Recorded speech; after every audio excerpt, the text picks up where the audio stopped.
Srimad is the Divine Sri Bhaktivedanta Swami Srila Prabhupada ki jai, Anandakoti Vaishnava Vrinda ki jai, God founder Acharya Srila Prabhupada ki jai, Namacharya Srila Haridas Thakur ki jai, Yamsibaho Sri Krishna Chaitanya Prabhu Nityananda Sri Advaita Gadadhar Sri Vasadi Sri Gaura Bhaktarinda ki jai, Samaveda Bhaktarinda ki jai, Gaura Premananda. All glories to the assembled devotees. All glories to the assembled devotees. All glories to the lotus feet of Sri Guru and Om Namo Bhagavate Vasudevaya.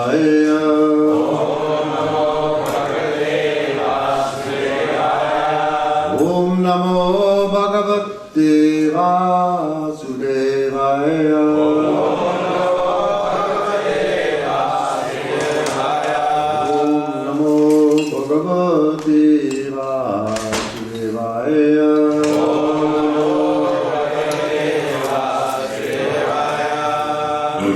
Srimad Bhagavatam Canto 7, Chapter 7, what Prahlad learned in the womb. And this morning's text number 55, this is the final text of this chapter. So text 55.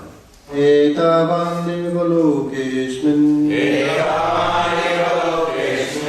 Humsaswara Parasmita Ekanga Bhaktir Govind sarvatra tadikshanam etavam this much eva certainly loke asmin in this material world pumsaha of the living entity swa-artha the real self-interest paraha transcendental smritaha regarded ekanta bhakti unalloyed devotional service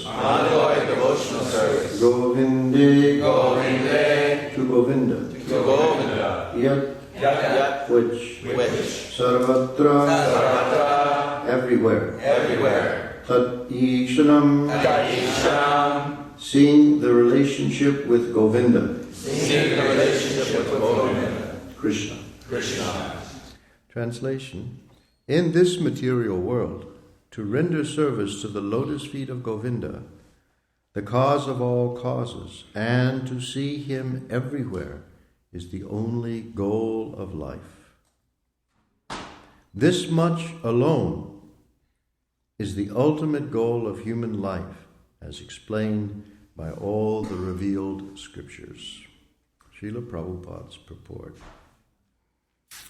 In this verse, the words Sarvatra Tad Ikshanam, there at the end, describe the highest perfection of devotional service, in which one sees everything with reference to Govinda's activities. The highly elevated devotee never sees anything unrelated to Govinda. Stavara Jagama Deki Nadeki Taramurti Sarvatra Haya Nija Ishta Deva Spurti. The Mahabhagavata, this is a translation, the Mahabhagavata, the advanced devotee, certainly sees everything mobile and immobile, but he does not exactly see their forms. Rather, everywhere he immediately sees manifest the form of the Supreme Lord. This is Madhya Lila 8.274. Even in this material world, a devotee does not see materially manifested things. Instead, he sees Govinda in everything. When he sees a tree or a human being, a devotee sees them in relation to Govinda. Govindam Adi Purusham. Govinda is the original source of everything. Ishvara Parama Krishna Satchit Ananda Vigraha Anadir Adir Govinda Sarvakarana Karanam. Krishna, who is known as Govinda, is the supreme controller. He has an eternal, blissful, spiritual body.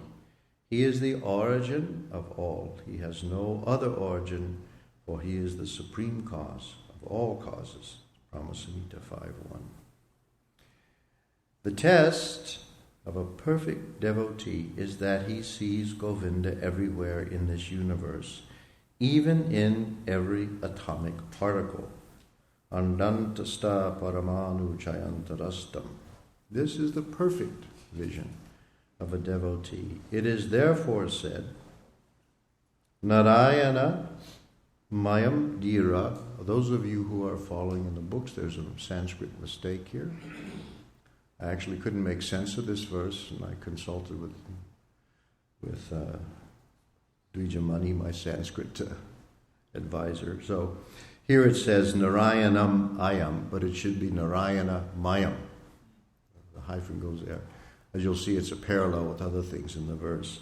So it's Narayana Mayam Dhira Pashyanti Paramartinaha Jagat Dana Mayam Lubdha Kamuka Kamini Mayam.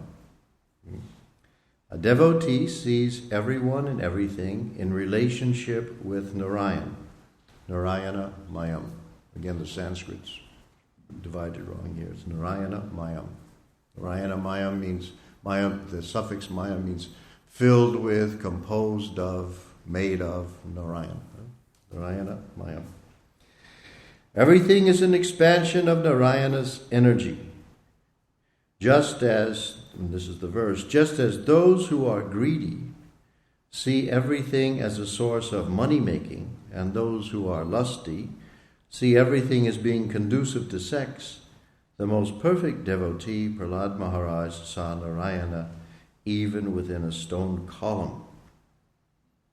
This does not mean, however, that we must accept the words Daridra Narayana, which have been manufactured by some unscrupulous person. One who actually envisions Narayana everywhere makes no distinction between the poor and the rich. To single out the Daridra Narayanas, or poor Narayanas, and reject the Dhani Narayana, or rich Narayan, is not the vision of a devotee. Rather, that is the imperfect vision of materialistic persons. Thus, in the Bhaktivedanta purports of the 7th canto, 7th chapter of the Srimad Bhagavatam entitled, What Prahlad Learned in the Womb. Nama Om Vishnu Padaya Krishna Prestaya Bhutale Srimati Bhaktivedanta Swaminiti Namane Namaste Sarasate Deve Gauravani Pacharane Nivishesha Sunyavadi Paschachade Satarane Om Gyanam Timarandasya Gananjana Shalakaya Chaksur Militam Jena Tasmai Sri Garave Namaha Vanchakalpa Tribhyascha Kripa Sindhu Bhyeva Chapatitanam Bhavanebhyo Vaishnavebhyo Namo Namaha. So this is what Prahlad learned in the womb. So he says here, in this world, the swa-artha, the real self-interest of the living entity, paraha, it's transcendental, is to have, you know this word ekanta bhakti. Ekanta bhakti means ekanta without any other end, single-minded. So Prabhupada here translates as unalloyed devotion in the word for word, ekanta bhakti. Those who have exclusive devotion to the Supreme Lord are called ekanta bhaktas, unalloyed devotional service. And he, so though this ekanta bhakti govinde, by which this bhakta, bhakti, sarvatra tad ikshanam, everywhere he sees tat, that is to say, Govinda. He sees the Lord everywhere. This is the vision of the devotee. So Prabhupada is now quotes in reference to this, we'll get it up, this from the Chaitanya Charitamrita, where Lord Chaitanya speaks these words to Ramananda Roy, actually. He has just seen, Ramananda Roy, rather, has just seen Mahaprabhu, when he was looking at Mahaprabhu, suddenly he saw Krishna holding a flute. And then that dark form of Krishna holding the flute turned golden, changed color to gold, indicating Mahaprabhu is Krishna, but with the complexion and the emotions of Radharani. He says, I see that you are holding a flute to your mouth and your lotus eyes are moving very restlessly to various ecstasies. This is Madhya Lila, chapter 8. I actually see you in this way, and this is very wonderful. My dear Lord, please tell me without duplicity what is causing this. So this is the Lord's answer. You have a deep love for Krishna, and one who has such deep ecstatic love for the Lord naturally sees things in such a way. Please take this from me to be certain. And then he says, Mahabhagavata Deki, Mahabhagavata, first class devotee. Deki means he sees. Sarvata Jagama, Stavara Jagama, those that are unmoving and those that are moving. Tan, here, everywhere, here and there. Wherever he sees Sri Krishna Spurana, he sees the manifestation of Krishna. And then this verse, Stavara Jagama, that Prabhupada quotes in the verse, Deki, na Deki. The movable and the immovable, he sees and he does not see. Deki, na Deki. He sees them, but not sees them. Does not see Taramurti, does not see their form, but rather everywhere he sees Nija Ishtadeva Spurti, the manifestation of his Ishtadeva, the form of the Lord whom he is especially devoted. That's your Ishtadeva Spurti. The word Spurti, here Prabhupada is translated as manifestation. The dictionary gives Spurti as breaking forth visibly.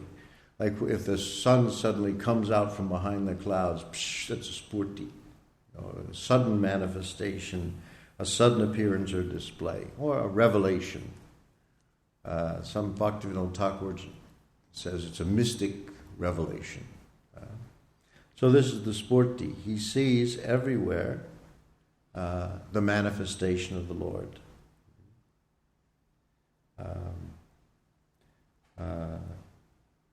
And in his purport in the Chaitanya Charitamrita, due to his deep ecstatic love for Krishna, the Mahabhagavata sees Krishna everywhere and nothing else. As soon as a devotee sees something, be it movable or inert, he immediately remembers Krishna. An advanced devotee is advanced in knowledge. This knowledge is very natural to a devotee, for he has already read in Bhagavad Gita how to awaken Krishna consciousness. Then Prabhupada, Rapsoham Mapsukanteya, means that when we drink some water, we should think of Krishna.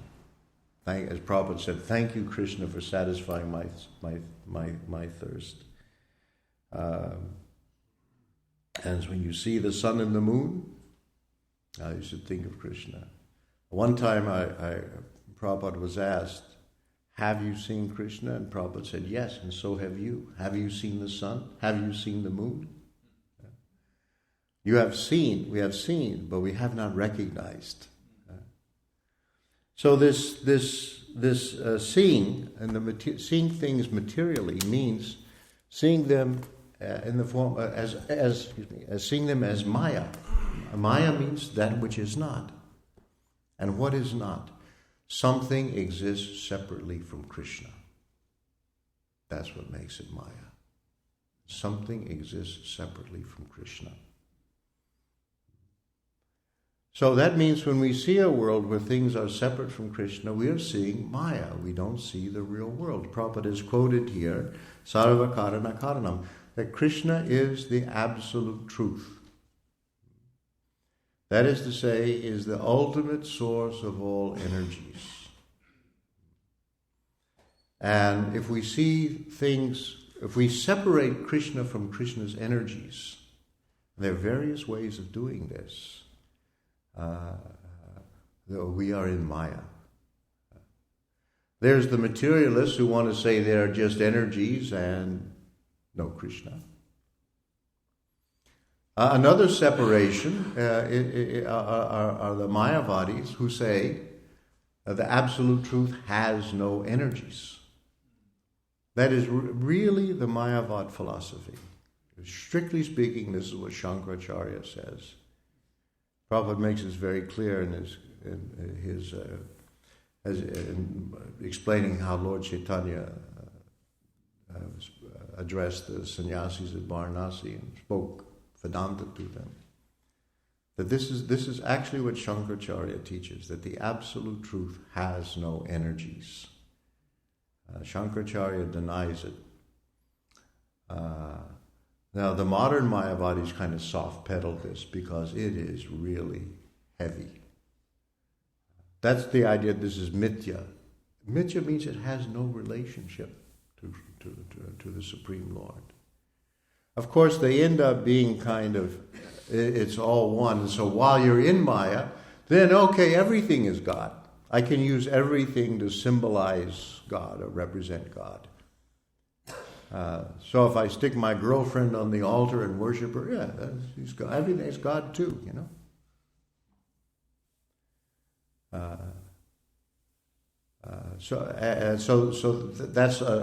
But the real doctrine is there are no energies. There's just one homogeneous absolute truth, and what we see as the energies is simply Maya. It does not come from the absolute truth. It's a question, whose Maya is it? If it's the absolute truth is in Maya, then the Maya is greater than the absolute truth. It can't be the Jiva's Maya because the Jivas exist because of Maya already. So you got this unanchored sort of Maya that, well, they really have to end up saying it's sadasat anirvachaniya. It can't be spoken of either as existing or not existing. I don't know where to put it. But what Mahaprabhu really shows very clearly is that the actual teachings of the Vedanta Sutra is that the absolute truth has energies. And that means the absolute truth is a person. When we speak of the controller, we always mean a person. And this is the actual teaching of Vedanta, of the Vedas. So he is everywhere. Now there's the problem for the Vedantas. Ekam eva advitiyam Brahman. Brahman is that besides which there is no second thing. Ekam eva advitiya, without any second thing. This is one of the definitions of absolute. Absolute means not relative. Relative means not in a relationship with anything else. And so, if you focus in on that and you say, well, if there's the absolute truth and a world, then it's relative. So that it can't be there. It can't be. This is how they come to this conclusion. They do, if even Christians have thought this way. There was a famous Lutheran Mayavadi theologian named Paul Tillich, who said that God cannot be the supreme being among all beings, because that would limit him to being one among many. And therefore, God is the ground of being. Well, first he said being itself, and then that seemed too relative. He said the ground of being, whatever that is. And this way you speculate your way into Mayavadi. If God is one among many, he's limited by having a world or by having other creatures. This is how they come to this conclusion. This Mayavadi conclusion. Of course, it's really funny if you get rid of everything else. You end up, you follow this line of logic, you end up with nothing. Of course, it's the divine nothing. It's nothing with a capital N. I've seen this done. This negation, you're going to have the greatest of all, but you end up with zip. The actual answer is, of course, that God is not in duality. He is supremely absolute, and at the same time, he is actually supremely relative. We make a big deal of the fact that Krishna has relatives. He has a mother, he has a father. He's really relative. He's more relative than anybody. And at the same time, he's absolute. We don't take one half of a duality and say this is the real one and this is the false one. Of course, you can't speculate your way to this. And he has a world, and he's related to the world. But does that world limit him? If God can have no world, if he can't do this, he can't do that. Aren't you chopping him down to size while you're saying you're making him realizing his greatness? So that's why the philosophy, as propounded by Mahaprabhu, Achincha Beda Beda Tattva, really solves the problem. Because there's Krishna and there's Krishna's energies. But at the same time, Krishna includes his energies. So Prabhupada once pointed out that the words Hare Krishna, those two words, denote all of reality, the entire ontology in two words, because there's Krishna and there's Hare, Krishna and Krishna's energies, and that's all it is. And Krishna has this relationship with the energies, that this Beda Abeda Tattva. And of course the example given by Jiva Goswami, the sun and the sun's rays. That's between something and its potencies. On the one hand, we have to distinguish. When I say the sun is in the room, I don't mean that the sun globe is sitting here burning on the floor. The sun's rays are coming in through the window. So we make a distinction between the sun and the sun rays. On the other hand, can you tell me where the sun stops and the rays begin? And from another point of view, it's one thing, one coherent process. You can't distinguish. So Krishna and Krishna's energies, and Krishna's energies are one. Yeah, there's only one thing. But there's variety, there's differentiation within the absolute truth. This our nirvishesha. We reject that. We say savishesha. There are differentiation. There are varieties. As Prabhupada told me once, there are different kinds of Brahman. We were in a morning walk in New Vrindavan, and I was a fairly new devotee at that time, and Prabhupada was explaining how actually everything is spirit. And he gave the example, since we were in the woods, he said that this wood is actually fire in another form. That the tree has taken in the sunlight, and now that sunlight is stored in the wood. So wood is just this sunlight, this fire in another form, and if you ignite it, it comes back out again. So he said, the same way everything is spirit. And I really got bewildered. And when I got my chance, I asked Prabhupada my question. I said, I'm trying really hard to understand the difference between matter and spirit, that I'm not this body. And so to me it's really important. And now you're telling me that everything is spirit, so I'm confused. And what he said to me, he looked at me and he said, we are not Mayavadis. He said, there are different kinds of spirit. That's what he said. So ultimately, everything is spirit. Everything is... Spirit also means related to Krishna. And everything is Krishna's energy. So we have our this Achincha Beda Beda Tattva. Achincha means by speculation we'll not get there. But it's also a darshan. It's how we should see. It's tat ikshanam. We should see this way. Prabhupada is describing how we should see. And so I found a couple of phrases from Prabhupada that to me kind of say in a brief, a koan, like a Zen koan or a sutra, what it is. This, from the very last purport to Bhagavad Gita, is this: nothing is different from Krishna, yet Krishna is different from everything. So what I've done, I memorized it, and I go around saying, nothing is different from Krishna, yet Krishna is different from everything. That's our darshan. We can't, in one way we can't understand it, but we can realize it.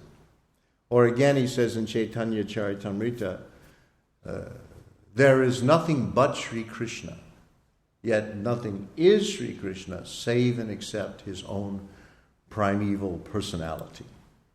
So two different ways of saying the same thing. Nothing is different from Krishna, yet Krishna is different from everything.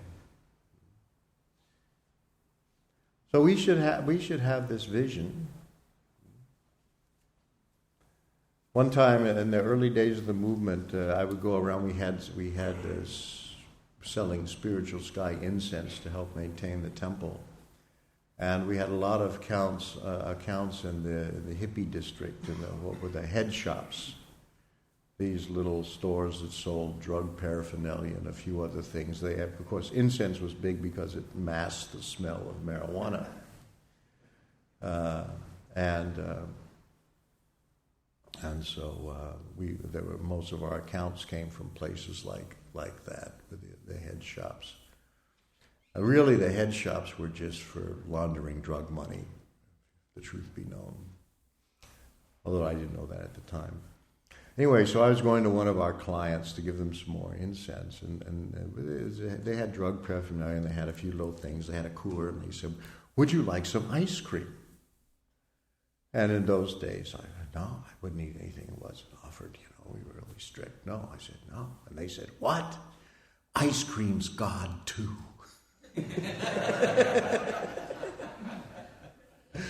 So I was in duality, and they were in oneness.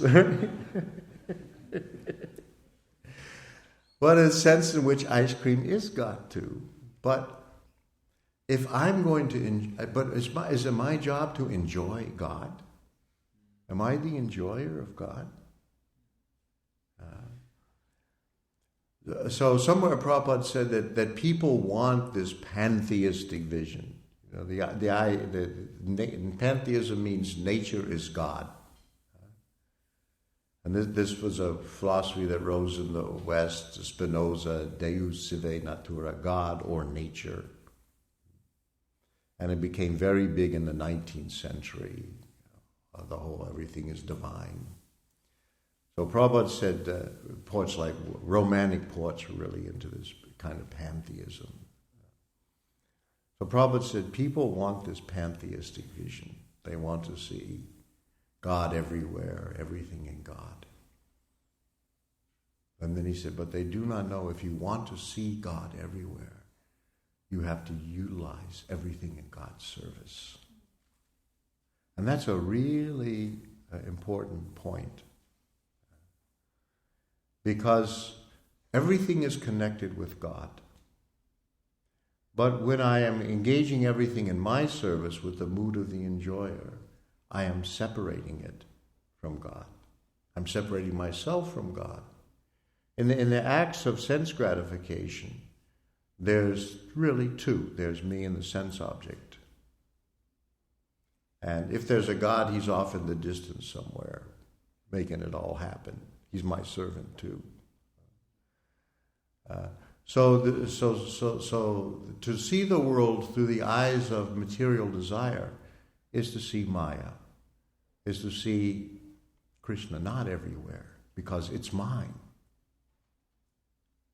So the act of reconnecting with Krishna, that's devotional service. We take our senses and we take the sense objects and engage them in Krishna's service.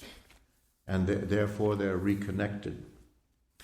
Prabhupada explains this very, very nicely in the Bhagavad Gita, 4:24. Brahmarpanam brahmahavir brahmagnau brahmanahutam brahmaivatina gantavya brahma karma samadhinam. This is literally describing a fire sacrifice. But in that sacrifice, everything becomes Brahman. The offering, the ghee, the fire, what is offered, the procedure, and the result all become Brahman. Prabhupada doesn't translate this in a literal way at all. That's why in the very first edition we had another translation, because Prabhupada's editor kindly supplied. But Prabhupada's translation is done like this. A person who is fully absorbed in Krishna consciousness is sure to attain the spiritual kingdom because of his full contribution to spiritual activities, in which the consummation is absolute and that which is offered is of the same spiritual nature. So he's generalized it beyond a certain ritual act to the whole principle of Krishna consciousness. And Prabhupada says here how activities in Krishna consciousness can lead one ultimately to the spiritual goal as described here. He calls it the principle of Krishna consciousness. We are in the material atmosphere, and whatever act we do is material with our senses and the sense objects, but still we have to get out. So what is the process? It's not he gives the example of the homeopathic principle of like cures like, so that if you overindulged in milk, you're cured by yogurt. The materially absorbed conditioned soul can be cured by Krishna consciousness, as set forth here in the Gita. This process is generally known as yajna, or activities, sacrifices, simply meant for the satisfaction of Vishnu or Krishna. So here he's taken the word sacrifice from a particular priestly ritual to a general form of activities simply meant for the satisfaction of Vishnu or Krishna. The more the activities of the material world are performed in Krishna consciousness, or for Vishnu alone, the more the atmosphere becomes spiritualized by complete absorption. The word Brahma, or Brahman, means spiritual. The Lord is spiritual. And the rays of his transcendental body are called Brahma Jyoti, his spiritual effulgence. Everything that exists is situated in that Brahma Jyoti. But when the Jyoti is covered by illusion, Maya, or sense gratification,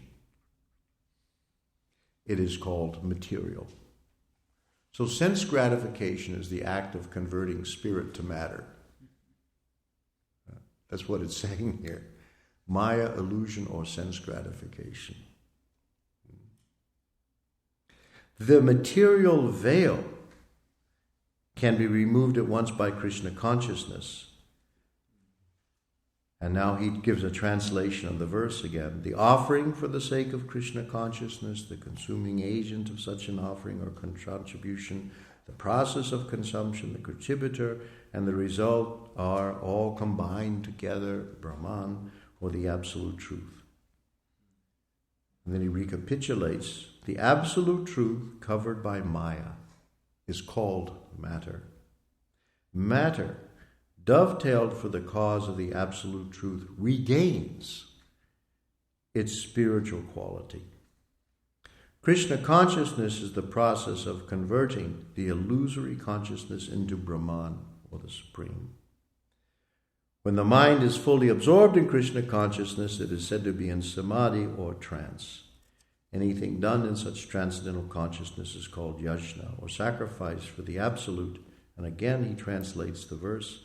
In that condition of spiritual consciousness, the contributor, the contribution, the consumption, the performer or leader of the performance, and the result or ultimate gain, everything become one in the absolute, the Supreme Brahman. That is the method of Krishna consciousness. So it's the re-spiritualization of matter. And that spiritualization means everything is seen as it really is, connected and in relationship to the Supreme Lord. And when that vision is there, everywhere you look, all you see is Govinda. He's there everywhere. And then this verse here, that a dhira, devotee, who has the highest vision, paramartika, vision of things, those people see the whole world as made of Narayana Maya. In the same way that a lubdha, a greedy person, sees the world as dhanamaya, made of wealth. We go and we see a forest, right? As Prabhupada said once in lecture, don't see a tree, see Krishna. So we see the forest. We say, oh, this is Krishna's forest. And we see it different ways. This tree is made of the spirit soul and this material energy, and Krishna has put him there and his relationship to Krishna. We can see, oh, the trees are the hair on his body from the universal form, and somehow we see this in relationship to Krishna. But a greedy person, he says, how many board feet of timber on here and how much can I get for it in the market? Right? Immediately. That's what he sees. Doesn't see Krishna. Or again, then the other one, here is Ka Mukha Kamani Mayam. A lustful man sees everything is composed of Kamani, sexually active women. That's all he notices. That's what he's looking for. So that person, they have their vision according to their desire, but for a devotee, Narayanamaya, everywhere he sees Narayan. So that's the way we conduct our affairs this way. So this is very important, because this is not just about a theory, a theological, abstruse theory. Theory is really it's a guide to practice, and the guide to practice is how to actually be Krishna conscious. And so one has to use everything or see everything in Krishna's service. That restores the connection.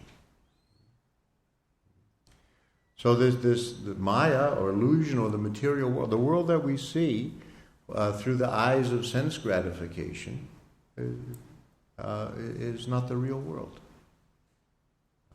We don't even see ourselves. We see some other, mechanical contrivance that's walking around.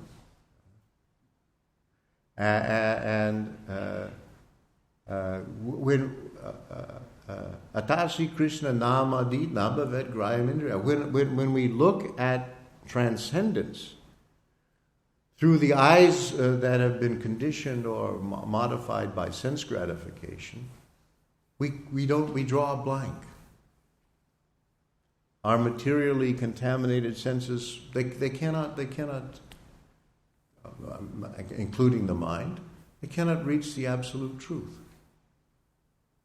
And that, of course, is the origin of Mayavad philosophy. That's the people that are materially contaminated mind and senses look into transcendence, and they draw a blank because they're just not capable. Our mind and sometimes they have the sense that there's something out there, there's something further, it's really big, it's really important. But I can't say anything about it because it's beyond the range of my ascending perception and thinking. But it's there. But what they're giving is a report on our ignorance. Because they can't see it, then they have to say, well, it's not this, not this, not that, not that. And they imagine there's they think of maybe a kind of amorphous ball of light or something like that. But not really light, because that's something material too, but something like a cloud of gas, a glowing cloud of gas or something like that, trying to think of it. But really, it's not a report of what's there, it's a report of their ignorance. It's taking their own ignorance and making it real. It's the reification of their ignorance and projecting it onto reality. And that will always happen. But the second line, Sevan mukhe hi jiva do swayam eva spurachadaha. The same word is spurti, from the same root. Again becomes manifest. When with an attitude of service, those same senses are engaged in devotional service, then they become enabled to see, to perceive. Because our senses are there on the spiritual platform. Their senses are originally meant for the perception of God. That's why they're there. Even our language is meant for describing. The speculators, they say, language is a human invention. It's here in the world. We use it for our commerce and trafficking with material objects. And then when we try to use our language to describe what is beyond the world, it doesn't work. We're just like taking a rubber band and stretching it and stretching it and stretching it, and then finally it breaks. We can't say nothing. That's their philosophy. But it's based on this idea that the language comes from this world. Well, where does everything come from? Janmadasyataha.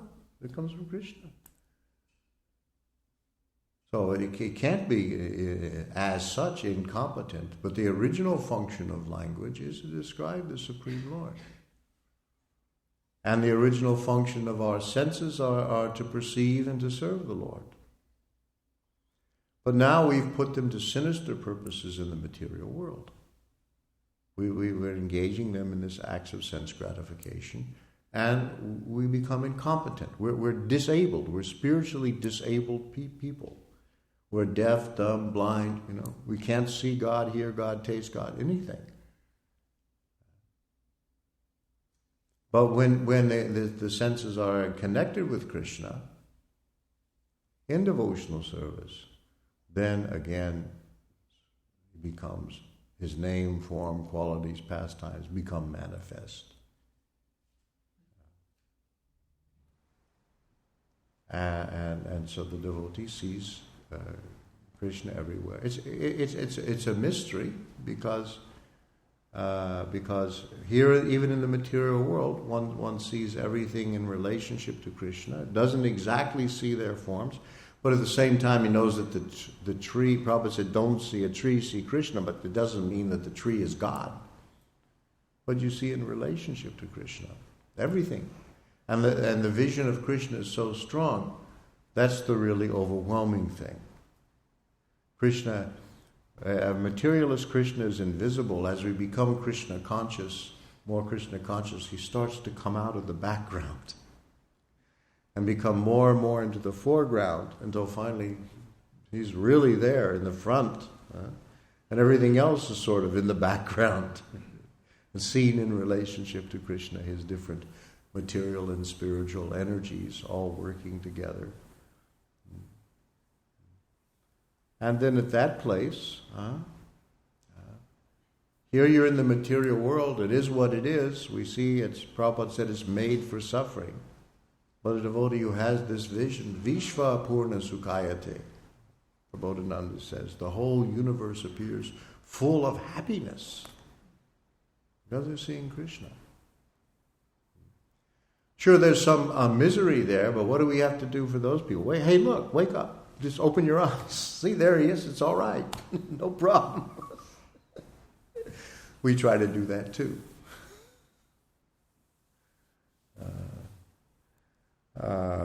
Let's see in this verse, anything else, Prabhupada? Oh, he mentions this Daridra Narayana.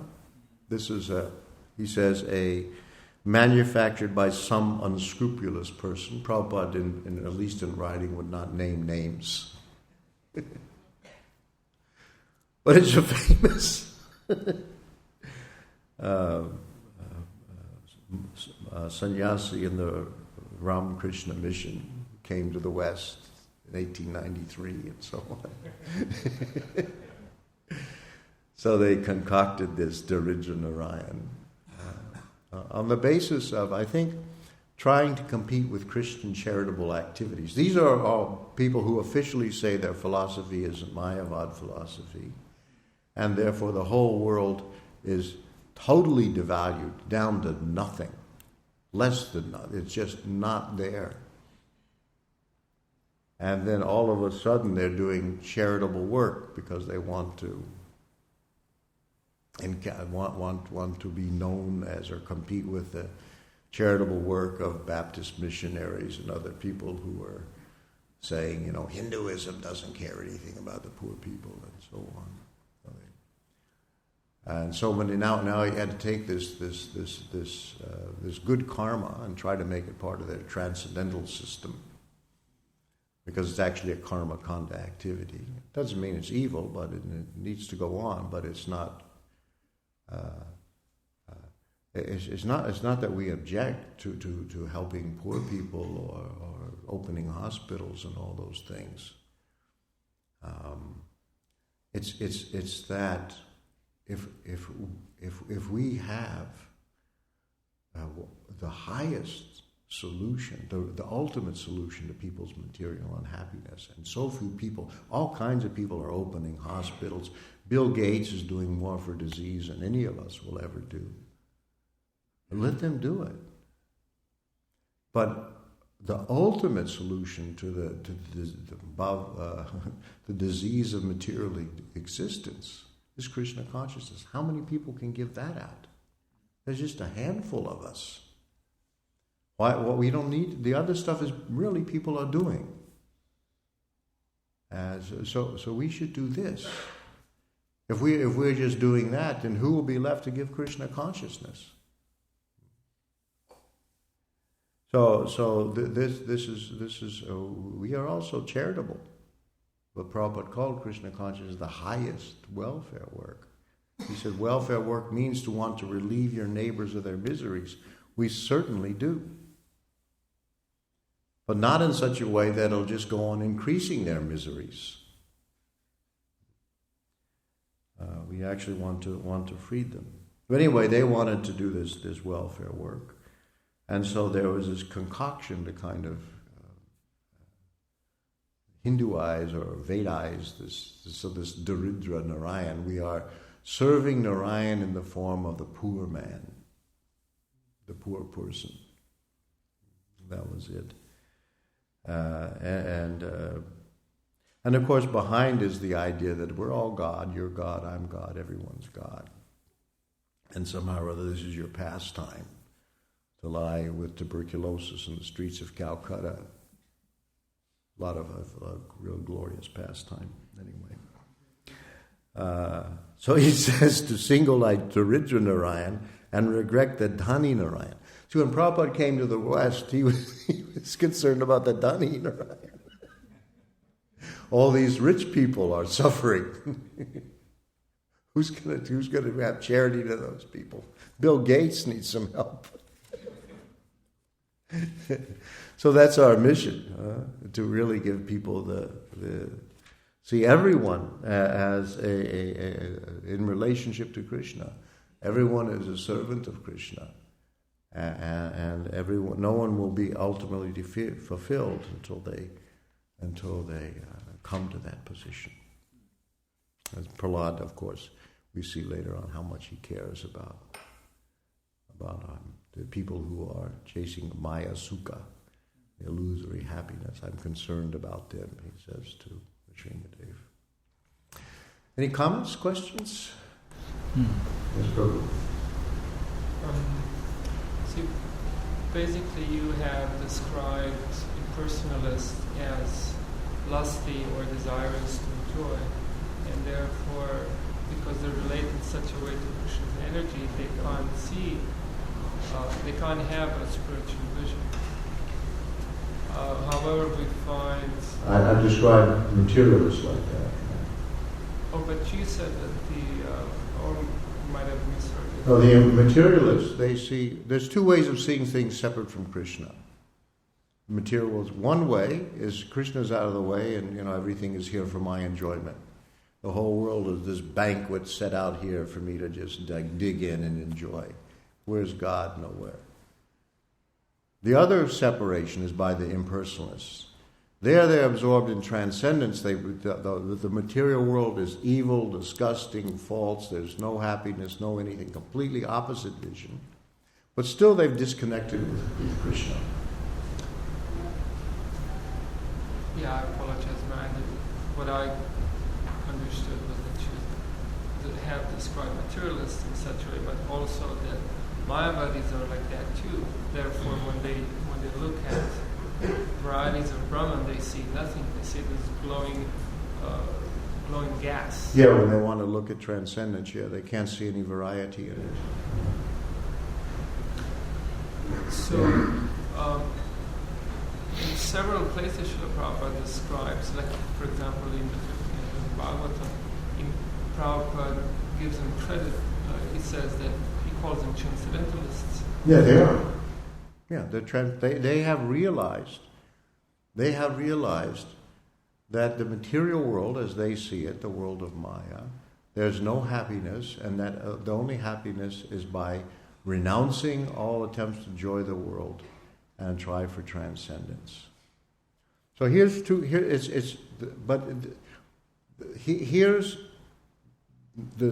thesis. The material world is here for me to enjoy. It's full of varieties of things for me to enjoy. I've enjoyed it for so many years now, and I realize there's no happiness here. So then I reject the world. And I reject name, form, qualities, pastimes, because all I know is the world. And so here's the antithesis. There's just Brahman. I see that all my activities are the cause of bondage, so in Brahman there are no activities. I see that name, form, and quality are limiting and restrictive, so there's no name, form, quality, and so on. That's the antithesis. So there's one step further. When there's bhakti, the world comes back. It's not the world that's enjoyed by the karmis, nor is it the world that's rejected by the jnanis. It's the real world. It's the world that's got Krishna's energy. Could I ask one more question related to it? Yeah. Could we say then that to the degree one's freed from this desire to enjoy, or you're being repelled by the desire to enjoy, to the degree it's free from that degree you'll have genuine transcendental realization. So could we say that impersonalists, because Srila Krishna Daskaraj Goswami calls everyone besides devotees kami, in other words, they have material desire. So could we say that these impersonalists have, their desire is lesser than the desire of materialists, gross karmas, or vikarmas? Therefore, they have some transcendental realization, but it's impersonal. It's not complete. Yeah, that's right. They can come up to the level of Brahman. We have no problem with the Brahmavadis. It's when this impersonalism gets read as the Mayavad philosophy. In other words, that Krishna is made of Maya. So the four Kumaras, even Shukadev Goswami, they were Brahmavadnas. And if they come into contact with Krishna, at least they develop knowledge of Krishna in the Shantaras, usually. That's what happens. But the ones who say that Krishna is Maya, or that I am Krishna, Bhaktisiddhanta Saraswati Thakur says about these, they take birth as stones or trees on account of being so greedy. They still want to be the greatest. They still want to be, I'm trying to be God in this world. I got my God projects going on. I'm becoming the president, the king, the prime minister, the boss, the guy with 6 girlfriends. I'm the supreme enjoyer. And finally I become disgusted. I go to spiritual life. Now I become God. So it is another phase of Maya in that sense. And if you think that therefore Krishna, he's all made of Maya too, then you become an offender. But the Brahmavadnas have turned away from the material world and sought seeking for transcendence, but they're not really so much caring over their God project to this. Okay? Yes, Prabhu? The word Ekanta Bhakti has a different connotation in a different sloka, that Shruti, Smriti, Puranadi, Pancharatri ke vidhi vina Ekanti ke harer bhakti kevalam utpataya kalpate. That is opposite connotation. Ekantiki Harer Bhakti without reference to the Sruti Smriti or Purana. And actually quite opposite. Yeah. If you're trying to practice pure devotion, but you're doing it without reference to the authorized scriptures, then it creates havoc. Right? Isn't that what it says? Yeah, but Ekantika means here Prabhupada translates unalloyed. Why? Yeah, unalloyed. Means without bhakti, without being mixed by anything with anything else. That's one meaning of bhakti. But the literal meaning, eka anta, one end. So my pure devotion, or unalloyed devotion, is there's no other end. There's no contamination of karma, jnana, yoga. I'm not mukti, bhukti, siddhi, kami. That's the ekanta. Yes, Maharaj. With the Brahmarpanam, Brahmahadir verse, you explained it actually refers to yajna, and Prabhupada expanded the yajna principle to acts in Krishna consciousness. Somebody that I know that's a professor is involved with Chandra's month in India. And when before they take their meals, they recite that verse. Yeah. We were saying, by the way, in Sringeri Math we sang Varnam Brahmahadir. As you were explaining the verse, I was thinking, reading the purport, everything enters into transcendence. So, could you expand on how, not a Brahma body, but a Maya body can think the act of eating? Sure.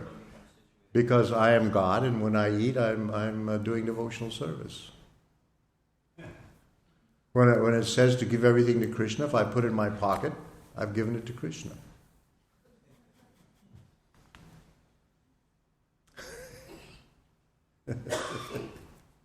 I think that's the way it works. Maharaj? Yeah, just a comment that you were giving the example of the rubber band, stretching, and then it's just like nothing. So we should, if they want to be consistent, they shouldn't say anything. That's right. That's right. I had one guy came down to me. He actually sat in, it was a Sunday feast in the 60s, right? And people were having Mayavad realizations on LSD, and the guy said to me, "Words are meaningless." And I just said, "Then shut up. Your philosophy is so bad, it can't even be spoken." But instead you're writing books. Yeah, right. Yeah. It's time to go. We got the hook here. Thank you very much, Srila Prabhupada ki jai.